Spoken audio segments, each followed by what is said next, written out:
Ini adalah video kedua saya dari penyebab gula merah tidak bisa dicetak ya, atau jadi gulali. Nah, di sini ya, benyoy-benyoy. Nah, untuk video yang pertama ya, itu dari air nira yang warnanya putih seperti air cucian beras. Untuk yang sekarang masih dari air nira juga yang bening. Untuk air nira yang bening itu juga bisa menyebabkan gula tidak bisa dicetak karena ada bubur ya, seperti bubur kalau di sini namanya kekejuan.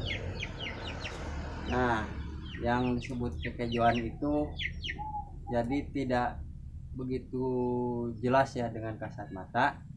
Itu harus disaring pakai kain seperti bubur lemu ya. Itu yang menyebabkan dari air nira gula merah tidak bisa dicetak. Nah, itu biasanya kalau keluar bubur lemu itu ya, itu lumayan sulit lah buat dicetak jadi gulali terus. Nah, biasanya itu dari kelapa yang baru disadap ya. Kelapa yang baru disadap atau awalan ya, biasanya banyak itu kekejuan. Dulu juga pernah seperti itu, sering jadi gula itu sering tidak bisa dicetak ya, jadi gulali terus sampai 3 hari bahkan 4 hari ya kalau ada kekejuan itu ya. Kemudian dari api ya, api yang ini ya, ketika proses pengolahan atau memasak air nira ini ya terlalu kecil atau sering padam, jadi mengakibatkan balok ya, kalau di saya namanya bantat. Nah, itu salah satu dari penyebab gula merah ini tidak bisa dicetak gulali. Jadi intinya api itu harus besar ya, apalagi ketika sedang nyengka ya, jadi mumbul menjelang matang ya. Nyengka tahu ya, yang kemarin ya suka sebut-sebut ketika menjelang matang. Nah, itu jadi api harus stabil di sana ya, harus stabil, jangan sampai padam. Nah, itu akan mengakibatkan balok. Nah, kemudian selanjutnya ini ketika air nira itu nyengka ya, jangan sampai dicampur dengan air nira yang baru turun atau air nira mentah ya. Nah, seperti itu. Nah, ini contoh dari air nira mentah, jadi belum mendidih ya. Nah, untuk yang depan itu misalkan sudah nyengka ya. Nah, seperti ini ya, jadi jangan dicampur dengan air nira yang belakang ya, yang ini kan masih mentah. Ini harusnya kalau mau dicampur harus sudah mendidih yang belakangnya ya. Nah, ini sudah nyengka kalau di sini namanya ya. Nah, yang sangat wanti-wanti itu saya wanti-wantikan ya, hati-hati rekan-rekan untuk ketika datang bubur lemu itu ya. Nah, itu harus disaring pakai kain ya. Kalau pakai waring itu dia akan lolos ya. Kalau pas banyak itu bubur lemu itu ya, atau kekejuan, air nira itu walaupun berbentuk air itu tidak akan nyerap ya atau turun ya. Dia tidak akan turun karena terhalang oleh itu kekejuan itu ya, si bubur lemu ya. Nah itu wanti-wanti sekali saya ya untuk rekan-rekan.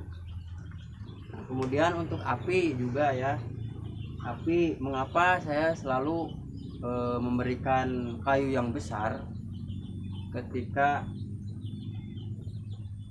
sedang menyusun ya atau memasak gula ini. Awal-awalnya kasih kayu besar, nah itu agar ketika nyengka itu tidak padam apinya ya, jadi awet. Kayu laban ya yang saya kasih itu, jadi kualitasnya itu kualitas nomor satu lah istilahnya ya, so kualitas tinggi bagus, beda dengan kayu sengon. Jadi bara apinya itu lebih panas lah kalau kualitas bagus itu ya kayunya ya. Nah api juga harus seperti ini, harus seperti ini. Nah ya apinya juga seperti ini, saya kenceng karena ini kayunya kayu laban, ini kayu keras semua, keras kalau di sini ya, kualitasnya bagus. Nah ini seperti ini kayu apinya harus besar ya, agar mencegah nanti ketika nyangka itu padam ya, maksudnya ya, kalau tidak ditungguin. Jadi kalau bahasa Sunda itu kita tidak perlu ngasur-ngasur lah istilahnya ya, jadi dorong-dorong kayunya ini ke dalam, jadi tidak perlu ya. Jadi jarang-jarang dorong, karena di dalam itu masih ada kayu yang besar yang sebelum dibakar itu saya simpan tadi ya. Nah itu salah satunya ya. Nah itu hati-hati ya. Nah kalau ketika nyengka ya, jangan sampai padam. Nah ini sudah sebentar lagi nyengka ya, ini jangan sampai padam kalau seperti ini. Nah itu tujuannya untuk memberikan kayu besar itu ya, jadi untuk mencegah kepadaman, karena itu akan menjadi bantat kalau di orang Sunda ya, air niranya akan bantat kalau sampai padam, jadi tidak mumbul. Nah itu semoga bermanfaat video ini ya. Nah ini nyengka ya seperti ini, jadi mumbul ini menjelang matang ya, nyengka begitu. Kalau di sini namanya nyengka, nggak tahu di tempat lain ya. Ini proses ini ketika mumbul ini ya akan segera matang ya. Nah jadi jangan dicampur dengan air nira yang belum mendidih ya, tadi saya contohkan ya. Nah itu mudah-mudahan untuk rekan-rekan yang ingin belajar membuat gula merah ini bermanfaat video ini ya. Terima kasih sudah menonton.